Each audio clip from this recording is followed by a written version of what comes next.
بسم اللہ الرحمن الرحیم۔ پیارے دوستو، آج کی کہانی بہت ہی درد بھری ہے جو عمر اور لیلی کی ہے۔ بغداد شہر اپنی پوری آبودات کے ساتھ دریا کے کنارے چمک رہا تھا۔ شہر کے بازاروں میں ہر طرف رنگ برنگی چادریں لہرا رہی تھیں۔ جہاں ریشم کے کپڑوں سے لے کر دار چینی کی خوشبو تک سب کچھ بکتا ہے، وہیں پر حاجی عمر نامی ایک تاجر کی دکان بھی موجود تھی جس کا نام عمر تھا، اور اس کا کاروبار کافی وسیع حد تک پھیلا ہوا تھا کہ عمر اس کی 30 کے قریب تھی۔ درمیانہ چہرہ، گندمی رنگت، آنکھوں میں ایسی چمک اور پھر ہلکی ہلکی داڑھی جو اس کی شخصیت کو مزید نکھار رہی تھی۔ وہ ہمیشہ ایک گہرے سبز رنگ کا کلا پہنتا تھا جو اسے بازار کے ہجوم میں سب سے نمایاں کر دیا کرتا تھا۔ عمر کا کاروبار صرف اپنے ملک تک ہی محدود نہیں رہا تھا، بلکہ وہ اپنی تجارت کے سلسلے میں شام، مصر اور ہندوستان تک سفر کیا کرتا تھا۔ اس کے قافلے میں 10 گھوڑے، 5 اونٹ اور 12 مزدور ہوتے تھے جو اس کے قافلے کو لے کر آگے آگے چلا کرتے تھے۔ 5 اونٹ جو تھے اور 10 گھوڑے اس کے سامان کو ایک ملک سے دوسرے ملک تک لے جاتے تھے، اور پھر اس کے ریشم کی مثالیں دور دراز تک پھیلی ہوئی تھیں۔ نایاب پتھروں کا سودا بھی وہ کرتا تھا۔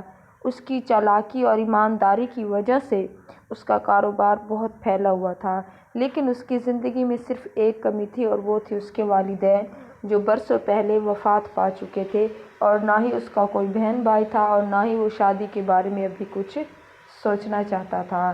اس کا کہنا تھا کہ جب تک میرا دل کسی کو اپنا نہ مانے، میں رشتوں کے جھنجٹ میں نہیں پڑنا چاہتا۔ اس کی زندگی سفر، تجارت اور بازار کی جھمیلوں میں گزر رہی تھی۔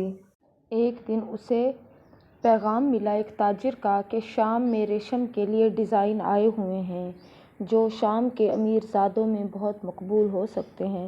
عمر نے کہا ٹھیک ہے، اور پھر اس نے اپنے ساتھ اپنے وفادار شخص کو ساتھ لیا، پھر اس کا اپنا گھوڑا وہ بھی اپنے ساتھ رکھا، اور ایک ایسا بوڑھا آدمی جو عمر کے والد کے زمانے سے اس خاندان کے ساتھ جڑا ہوا تھا، رحیم۔ اس نے عمر سے کہا بیٹا، یہ سفر لمبا ہے، صحرا میں طوفانوں کا موسم ہے، خیال رکھنا۔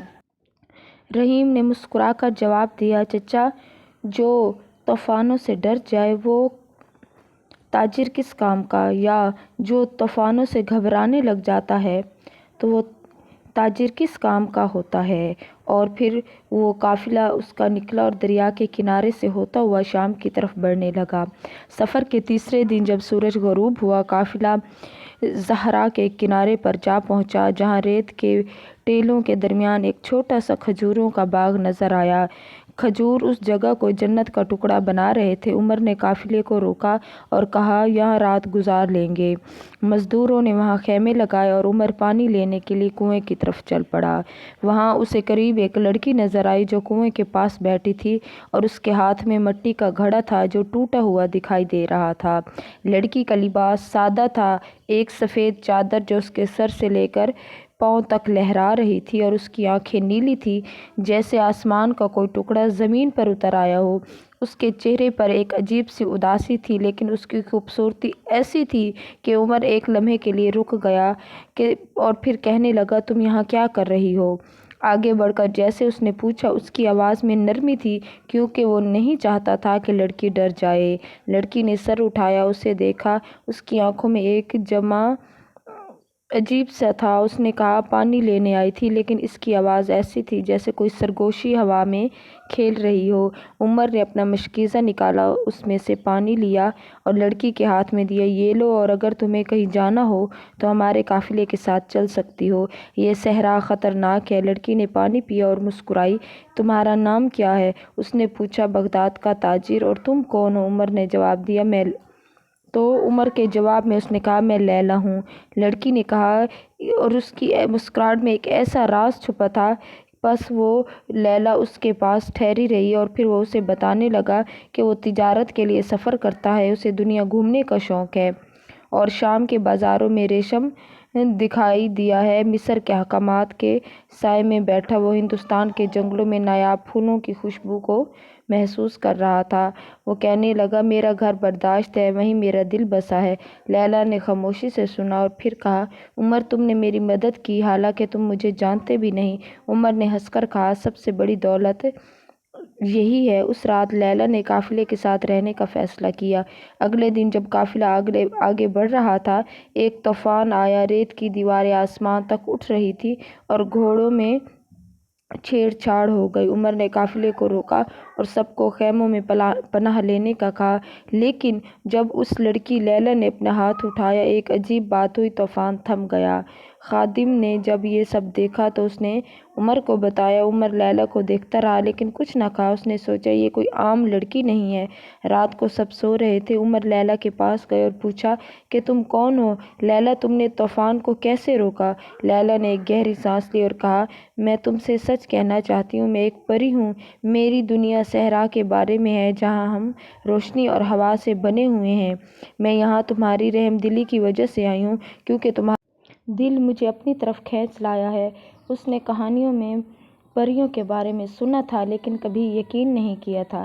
پھر وہ اس سے کہنے لگا کہ تم یہاں انسانوں کی دنیا میں آ سکتی ہو؟ تو وہ کہنے لگی، لیکن اس وقت جب کوئی ہمیں اپنے دل سے بلائے۔ عمر کے دل میں ایک عجیب سی گرمی پیدا ہوئی۔ اس نے کہا، لیلی، اگر تم چاہو تو میرے ساتھ بغداد چل سکتی ہو۔ وہ کہنے لگی، میں ضرور چلوں گی، میری ایک شرط ہے کہ تم مجھ سے میری اصلی شکل نہ پوچھنا، ورنہ میں واپس اپنی دنیا میں چلی جاؤں گی۔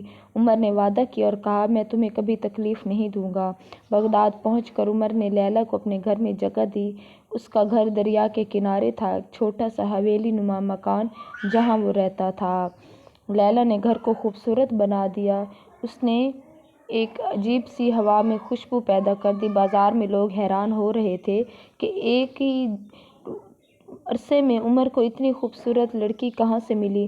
کچھ دنوں بعد اوڑھنے کے لیے وقت مزید گزر گیا۔ لیلی نے جب عمر کا دل جیت لیا تو عمر نے لیلی سے کہا کہ میں تم سے شادی کرنا چاہتا ہوں، تم نے میری زندگی کو بدل دیا ہے۔ لیلی نے پھر سر جھکا کر کہا، میں بھی تم سے محبت کرتی ہوں، لیکن یاد رکھنا، میری اصلی شکل دیکھنے کی کبھی ضد نہ کرنا، ورنہ ہم دونوں ایک دوسرے سے جدا ہو جائیں گے۔ عمر نے کہا، جیسا تم چاہو گی ویسا ہوگا، اور پھر دونوں کی شادی ہو گئی۔ شادی کے بعد شروع کے دن خوشیوں سے بھر گئے۔ لیلی اس کی سفر میں اور تجارت کے لیے بہت زیادہ عقل مند ثابت ہوئی۔ وہ اپنی طاقت سے اس کی حفاظت کرتی رہی، اور جب قافلہ شام جا رہا تھا، ڈاکوؤں نے حملہ کیا تو عمر لڑنے لگا، لیکن لیلی نے ہوا کو حکم دیا اور اس نے دیکھا لیکن کچھ نہ کہا۔ اس کے دل میں لیلی کے لیے محبت بڑھ گئی تھی، لیکن ایک دن اس کے ذہن میں تجسس جاگا کہ لیلی کی اصل شکل کیسی ہوگی، یا وہ خوبصورت ہوگی جیسے اب ہے۔ اس نے سوچا، جب لیلی سو رہی تھی تو اس نے اس کا نقاب ہٹانا چاہا۔ اتنے میں لیلی کی آنکھیں کھل گئیں۔ اس کے چہرے کو دیکھنے سے پہلے ہی لیلی اٹھ کر بیٹھ گئی۔ عمر سے لیلی کہنے لگی کہ تم نے اپنا وعدہ توڑ دیا، اب مجھے جانا ہوگا۔ اس سے پہلے کہ عمر کچھ کہہ پاتا، لیلی ہوا میں غائب ہو گئی۔ اس کے پیچھے صرف ایک چمکتا ہوا پر رہ گیا جو زمین پر گرا۔ عمر رو پڑا، اس نے اپنی محبت کھو دی تھی۔ اس نے پر اٹھایا اور اپنے ہی دل میں پر سے کہا، میں تمہیں واپس ضرور لاؤں گا، چاہے مجھے پریوں کی دنیا میں ہی کیوں نہ جانا پڑے۔ لیلی کے غائب ہونے کے بعد عمر کے گھر میں اس کی حویلی، جو کبھی لیلی کی موجودگی میں جگمگاتی تھی، اب ویران لگ رہی تھی۔ دیواروں پر لگی پھولوں کی بیل سوکھ گئی، ہوا میں وہ عجیب سی خوشبو غائب ہو چکی تھی۔ عمر صرف وہی چمکتا ہوا پر دیکھ رہا تھا جو لیلی نے چھوڑا، اور اس کے دل میں ایک عزم جاگا اور اس نے کہا کہ میں ہر حال میں لیلی کو واپس لاؤں گا، چاہے اس کے لیے مجھے اپنی جان ہی کیوں نہ دینی پڑے۔ اس نے اپنے قافلے کے مزدوروں کو چھٹی دے دی اور رحیم چاچا سے کہا، میں ایک سفر پر جا رہا ہوں، اگر میں واپس نہ آیا تو میری دکان اور گھر تمہارے نام ہو جائے گا۔ رحیم نے حیرانی سے پوچھا، بیٹا یہ کیا بات ہوئی، تم کہاں جا رہے ہو؟ عمر نے کہا، ایک ایسی جگہ ہے جہاں انسان کم ہی جاتے ہیں۔ عمر نے اپنا سامان تیار کیا، اپنے ساتھ کچھ راشن پانی اور ایک تلوار لی، اور پھر اللہ کا نام لے کر چل پڑا۔ اس کے پاس وہ پر جو اب بھی ہلکا سا چمک رہا تھا، اس نے سوچا شاید وہ اس پر اسے رہنمائی دے گا۔ وہ بغداد سے نکلا اور صحرا کی طرف بڑھا۔ یہ وہی جگہ تھی جہاں اس کی لیلی سے پہلی ملاقات ہوئی تھی۔ رات ہوئی تو وہ کھجوروں کے باغ کے پاس پہنچا۔ وہ اب بھی وہیں تھا، لیکن لیلی کو کوئی نام و نشان نہ تھا۔ عمر نے پر کو ہوا میں اٹھایا اور بولا، لیلا اگر تم مجھے سن رہی ہو تو مجھے رہنمائی دو۔ پر چمکنے لگا اور ہوا میں بلند ہوا۔ وہ آگے بڑھا اور ریت کے ایک ٹیلے کی طرف اشارہ کرنے لگا۔ عمر نے گھوڑا دوڑایا اور وہاں پہنچا۔ ریت کے نیچے ایک پتھر کا دروازہ تھا جس پر عجیب علامتیں کندہ کی گئی تھیں، ستاروں کے نقش اور ہوا کی لہریں۔ دروازہ کھلا اور ایک رنگ نظر آیا جو زمین کے اندر کی طرف تھا۔ وہاں ایک سرنگ تھی۔ عمر نے گہری سانس لی اور سرنگ میں داخل ہوا۔ اندر اندھیرا تھا لیکن پر کی روشنی نے راستہ دکھایا۔ وہ چلتا رہا اور کچھ دیر بعد ایک عجیب دنیا تھی، ایک ایسی جگہ جہاں آسمان نیلا نہیں۔ وہ وہاں پہنچا تو اسے عجیب سی آوازیں آئیں لیکن اس نے انسنا کر دیا۔ اور پھر ایک آواز آئی، تم کون ہو، کیا چاہتے ہو؟ اس نے جواب دیا، میرا نام عمر ہے، لیلا وہ میری بیوی ہے اور میں اسے واپس لے آنے آیا ہوں۔ محافظ نے اسے غور سے دیکھا اور کہا، انسانوں کا یہاں آنا ممنوع ہے، لیکن اگر تم لیلا کو جانتے ہو تو ہماری ملکہ سے ملاقات کر سکتے ہو۔ عمر کو محل کے اندر لے جایا گیا۔ محل کا تختہ دار ایک بلند چبوترے پر تھا جہاں پریوں کی ملکہ بیٹھی تھی اور اس کا نام زہرا تھا۔ وہ لمبی، خوبصورت اور اس کی آنکھیں سونے کی طرح چمک رہی تھیں۔ اس کے سر پر ایک تاج تھا جو روشنی سے بنائی گئی لہروں ستاروں پر مزین تھا۔ وہ پوچھنے لگی، تم کون ہو، یہاں کیوں آئے ہو؟ زہرا نے پوچھا۔ عمر نے سر جھکایا اور کہا، میں حاجی عمر ہوں، بغداد کا تاجر۔ میری بیوی لیلا ایک پری ہے اور میں نے اس سے وعدہ جو کیا تھا وہ توڑ دیا۔ وہ واپس اپنی دنیا میں آ گئی اور میں اسے معافی مانگنے اور اسے واپس لے جانے آیا ہوں۔ زہرا نے غور سے دیکھا، سنا اور کہا، ہمارے قبیلے کی ہے وہ لیلا۔ وہ تمہاری رحم دلی کی وجہ سے انسانوں کی دنیا میں گئی تھی لیکن تم نے اس کا اعتماد توڑا۔ وہ یہاں ہے لیکن تم اسے واپس نہیں لے جا سکتے۔ تو عمر نے پوچھا، وہ کیا وجہ ہے؟ تو زہرا نے کہا کہ اگر تم چاہتے ہو کہ تم لیلا کو واپس لے جاؤ تو تمہیں ہمارے 3 امتحان پاس کرنے ہوں گے۔ تو عمر نے پوچھا، وہ 3 امتحان کیا ہیں؟ زہرا نے کہا، پہلا امتحان جرأت کا ہے، دوسرا عقیدہ کا ہے اور تیسرا دل کا۔ اگر تم یہ تینوں امتحان پاس کر لیتے ہو تو لیلا تمہارے ساتھ جا سکتی ہے، لیکن ناکام ہوئے تو تمہاری جان چلی جائے گی۔ عمر کے لیے یہ وقت تھوڑا مشکل لگ رہا تھا۔ اس نے کچھ وقت لیا سوچنے کے لیے۔ وہ لیٹ گیا لیکن نیند نہ آئی۔ اس کا ذہن کہیں اور سوچ رہا تھا کہ وہ اسے کیا دوبارہ دیکھ پائے گا۔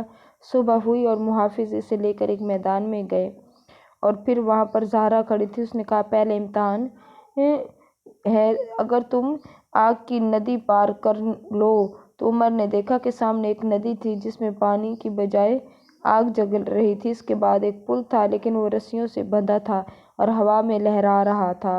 پل کی طرف بڑھا، آگ کی گرمی اس کے ہونٹوں پر لگ گئی، چہرے کو جھلسا رہی تھی اور رسیاں ہر قدم پر ڈگمگا رہی تھیں۔ ایک بار اس کا پاؤں پھسلا اور وہ گرتے گرتے بچا، لیکن اس نے لیلا کا پر مضبوطی سے پکڑا اور آگے بڑھ کر آخرکار وہ دوسری طرف پہنچ گیا۔ زہرا نے کہا، تم نے جرأت کے امتحان پاس کر لیا، کل دوسرا امتحان ہوگا۔ عمر تھک گیا تھا لیکن اس کے دل میں امید جاگ گئی۔ وہ سوچ رہا تھا کہ شاید وہ لیلا کو واپس لے جا سکے۔ عمر کے جسم پر تناتی گرمی کی تپش موجود تھی لیکن اس کے دل میں ایک عجیب سی سلوٹ تھی۔ اس نے پہلا امتحان تو پاس کر لیا، اب وہ لیلا کے ایک قدم قریب تھا، پر آسمان اس کے سر پر چمک رہا تھا اور چمکتے پتھروں کی زمین اس کے پاؤں کے نیچے تھی۔ زہرا پریوں کی ملکہ نے اس سے کہا کہ اب تمہارا دوسرا امتحان ہے، اگر وہ تم پاس کرو تو اس نے کہا کہ اب دوسرا امتحان جو ہے یہ کافی مشکل ہے اور تمہاری عقل کا ہے، تیاری کرو کیونکہ یہ امتحان تمہارے دل سے زیادہ دماغ کو آزمائے گا۔ عمر نے سر جھکا لیا اور کہا، میں تیار ہوں ملکہ۔ زہرا نے مسکرا کر کہا، رات آ جائے، اب صبح ہے تو تمہاری امتحان کی جگہ تمہیں صبح لے جایا جائے گا۔ عمر کو وہی کمرہ دیا گیا جو ہوا میں منسلک تھا۔ وہ وہیں بستر پر لیٹ گیا اور لیلا کا پر اس کے ہاتھ میں تھا۔ اس نے سوچا، لیلا میں تم تک پہنچنے کے لیے سب کچھ کروں گا، بس تم مجھے معاف کر دو۔ اس کی آنکھیں بند ہو گئیں اور وہ ہواؤں کی دنیا میں چلا گیا۔ خواب میں اس کھجوروں کے باغات کے پاس کھڑی لیلا نظر آئی جو اس کی ملاقات ہوئی تھی۔ لیلا نے کہا، عمر اپنے دل اور دماغ کو ساتھ رکھنا، پریوں کی دنیا میں سب کچھ ویسا نہیں ہوتا جو نظر آتا ہے۔ مرنے سے کچھ پہلے بھی اگر تم چاہو تو سب کچھ ٹھیک ہو جائے گا، اور اگر مجھ سے کچھ پوچھنا چاہو تو وہ بھی تمہیں بتا دیا جائے گا کہ جو نظر آتا ہے وہ خواب ہمیشہ سچ نہیں ہوتا۔ صبح ہوئی اور محافظ اسے لے کر محل سے باہر نکلے۔ محافظوں نے عمر کو ایک جنگل کی طرف لے گئے جہاں درختوں کی پتی شیشے کی طرح شفاف تھی اور ہوا میں عجیب سی سرگوشیاں گونج رہی تھیں۔ جنگل کے بیچ میں ایک پتھر پڑا تھا اور اس پر 3 دروازے بنے ہوئے تھے، ایک پر سورج، دوسرے پر چاند اور تیسرے پر ستارہ۔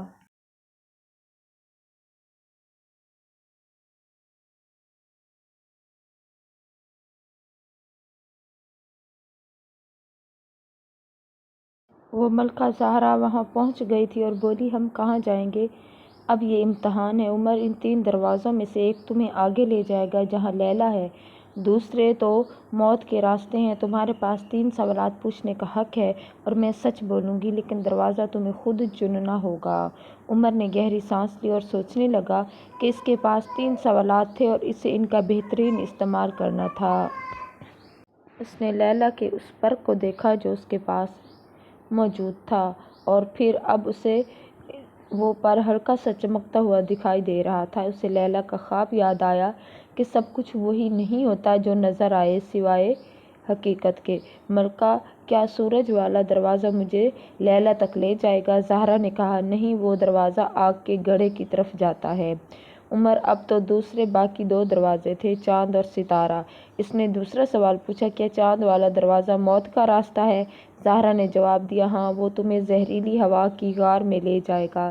اب صرف ستارے والا دروازہ بچا تھا، لیکن عمر کو یقین نہیں تھا۔ اس نے سوچا کہ پریوں کی دنیا میں کچھ بھی ہو سکتا ہے۔ اس نے تیسرا سوال پوچھا، کیا ستارے والا دروازہ مجھے لیلا کے قریب لے جائے گا؟ زہرا نے مسکرا کر کہا، وہ تمہیں آگے لے جائے گا۔ عمر نے دروازے کی طرف دیکھا اور پھر اسے لگا کہ زہرا کا جواب بہت آسان تھا۔ اس نے لیلا کے پر کو دیکھا جو اب تیز چمک رہا تھا۔ اس نے دل پر ہاتھ رکھا اور ستارے والے دروازے کی طرف بڑھا۔ دروازہ کھولا اور اس کے سامنے ایک سرنگ تھی۔ وہ اندر داخل ہوا تو پیچھے دروازہ بند ہو گیا۔ سرنگ کے آخر میں ایک بڑا ہال تھا جہاں سورج کی ذرات روشنی کی مانند چمک رہے تھے، ناچ رہے تھے۔ ہال کے بیچوں بیچ ایک آئینہ کھڑا تھا اور اس کے سامنے لیلا کھڑی تھی۔ عمر کی آنکھوں میں آنسو آ گئے۔ لیلا، اس نے پکارا اور اس کی طرف بڑھا، لیکن لیلا نے ہاتھ اٹھا کر اسے روکا۔ عمر، یاد رکھو، یہ میری اصلی شکل نہیں، صرف میرا عکس ہے۔ تم نے عقل کا امتحان ابھی مکمل نہیں کیا۔ عمر حیران ہوا کہ کیا مطلب؟ اس نے پوچھا۔ لیلا کے عکس نے کہا کہ اس آئینے میں 3 دروازوں کے جوابات چھپے ہیں۔ زہرا نے تم سے کہا، لیکن پوری سچائی نہیں بتائی۔ تمہیں آئینے کے راز کو سمجھنا ہوگا۔ عمر نے آئینے کی طرف دیکھا اور اس کا اپنا چہرہ 3 دروازوں میں نظر آ رہا تھا۔ عمر نے پوچھا، زہرا نے کہا کہ ستارے والا دروازہ مجھے لیلا کے قریب لے جائے گا، لیکن شاید یہ پوری بات نہیں۔ اس نے آئینے کو غور سے دیکھا کہ سورج والے دروازے کے پیچھے آگ دکھائی دی، چاند والے کے پیچھے زہریلی دھوں اور ستارے والے کے پیچھے ایک سنہری روشنی، لیکن روشنی کے بیچ میں ایک سایہ بھی تھا۔ عمر کو سمجھ آ گیا کہ ستارے والا دروازہ اسے لیلا تک لے آیا ہے، لیکن یہاں کوئی خطرہ بھی تھا کہ اس نے سائے کو دیکھا۔ لیلا نے کہا کہ یہ تیری عقل کا آخری امتحان ہے۔ اس آئینے سے باہر نکلنے کے لیے تمہیں اپنی سب سے بڑی کمزوری کو پہچاننا ہوگا۔ عمر نے سوچ میں ڈوب کر اپنے بارے میں غور کیا۔ وہ ایک کامیاب تاجر تھا، رحم دل تھا، لیکن اس کی سب سے بڑی کمزوری کیا تھی؟ اسے یاد آیا کہ اسے لیلا کو کھونے کے بجائے اس کا چہرہ، اس کا سچ جاننے کا تجسس تھا۔ اس نے آئینے کی طرف دیکھا اور کہا، میری سب سے بڑی کمزوری میرا تجسس ہے۔ میں نے زہرا کی اصل شکل دیکھنی چاہیے۔ آئینہ چمکا اور لیلا کا عکس غائب ہو گیا۔ اچانک ہال کی دیواریں کھلی اور عمر باہر نکل آیا۔ وہ دوبارہ جنگل میں تھا اور زہرا اس کے سامنے کھڑی تھی۔ تم نے عقل کا امتحان پاس کر لیا عمر، زہرا نے کہا، تم نے نہ صرف دروازہ چنا بلکہ اپنے دل کے راز کو بھی سمجھا۔ اب تیسرا امتحان تمہارا باقی ہے، وہ ہے دل کا امتحان۔ عمر نے پوچھا، لیلا کہاں ہے؟ زہرا نے کہا، وہ تیسرے امتحان کے آخر میں دوبارہ انتظار کر رہی ہوگی تمہارا۔ کل تیری آخری آزمائش ہوگی۔ عمر نے کہا کہ میں پیچھے نہیں ہٹوں گا۔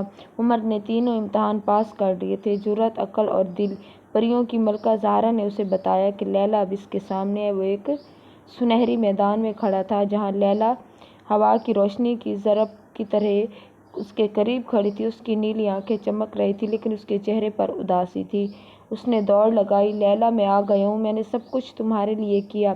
لیکن لیلا نے ہاتھ اٹھا کر عمر سے کہا، یاد رکھو تم یہاں تک آئے لیکن ہم ایک نہیں ہو سکتے۔ عمر کیا مطلب؟ اس نے کانپتی آواز میں پوچھا۔ لیلا نے آنسوؤں سے بھری آنکھوں سے کہا، میں ایک پری ہوں اور تم انسان، ہماری دنیا الگ ہے۔ تم نے امتحان پاس کر لیے لیکن میری واپسی کی قیمت تمہاری زندگی ہے۔ اگر میں تمہارے ساتھ گئی تو تمہارا وقت ختم ہو جائے گا۔ عمر اس نے زہرا کی طرف دیکھا جو خاموش کھڑی تھی۔ یہ سچ ہے؟ اس نے پوچھا۔ زہرا نے سر جھکایا، ہاں، انسان کا یہ آخری راستہ جو ہم نے چھپایا۔ عمر کے دل پر بجلی گری۔ اس نے لیلا کو دیکھا جس کے آنسو ہوا میں چمک رہے تھے۔ تو میں نے یہ سب کچھ کھو دیا۔ اس کی آواز بھاری ہو گئی۔ لیلا نے قریب آ کر اس کا ہاتھ پکڑا۔ نہیں عمر، تم نے مجھے محبت دی جو میں کبھی نہیں بھولوں گی، لیکن میں تمہیں مرتا ہوا نہیں دیکھ سکتی۔ لیلا، میں تمہارے بغیر کیسے جیوں گا؟ میری زندگی تم ہو۔ لیلا نے اس کے ماتھے کو چھوا اور کہا، میں تمہارے دل میں رہوں گی، جا اپنی دنیا میں جی لے۔ اچانک روشنی ہوئی اور عمر نے خود کو بغداد کے صحرا میں پایا۔ لیلا غائب تھی اور اس کے ہاتھ میں وہی پر تھا جو خود بخود اپنی چمک کھو چکا تھا۔ وہ گھٹنوں کے بل گرا اور چیخا، لیلا! اس کی آواز رت میں غائب ہو گئی۔ وہ اکیلا رہ گیا تھا، ایک تاجر جس نے اپنا سب کچھ کھو دیا تھا۔